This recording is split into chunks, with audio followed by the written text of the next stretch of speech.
Thank you for joining us today for our daily devotion on a look at the book. Today I want to be in the book of Leviticus. I want to talk about that familiar word of children, mine. Mine. One of the sweetest blessings of parenthood is watching your child take their very first awkward steps or speak their first intelligible words. Do you remember the very first word your child spoke?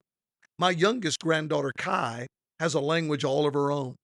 I admit that I can't understand it sometimes. One day she was visiting our home and I heard her speak her first words some years ago, the first word I could clearly understand. She was sitting in her high chair, and when her food was set before her, she looked at it, smiled, and said, "Wow."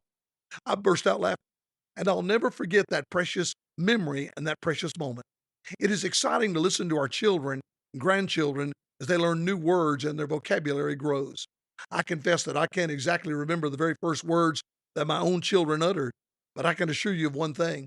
Without question, one of the very first words every child learns is the word mine. It is repeated often when they play with other children, fight over toys, games, or food. Tempers flare and tears are shed when a little boy or girl jerks something out of the hand of a playmate, screams, "Mine, mine, mine." But sadly, we adults never seem to grow out of that. Sometimes we selfishly spend our whole life getting and never learn the joy of really sharing. Leviticus chapter 19 is a chapter concerning personal conduct.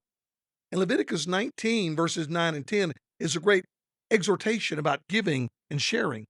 God says this, "When you reap the harvest of your land, you shall not wholly reap the corners of your field, nor shall you gather the gleanings of your harvest.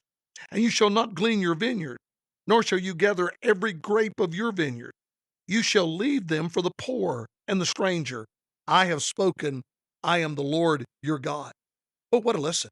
God commanded the Israelites not to harvest their fields all the way to the edge or strip the vineyards bare. He instructed them to leave food for the poor and the weary travelers who pass by. What a lesson for the New Testament believer. What you have doesn't belong to you, it belongs to God. Be willing to share it with somebody else.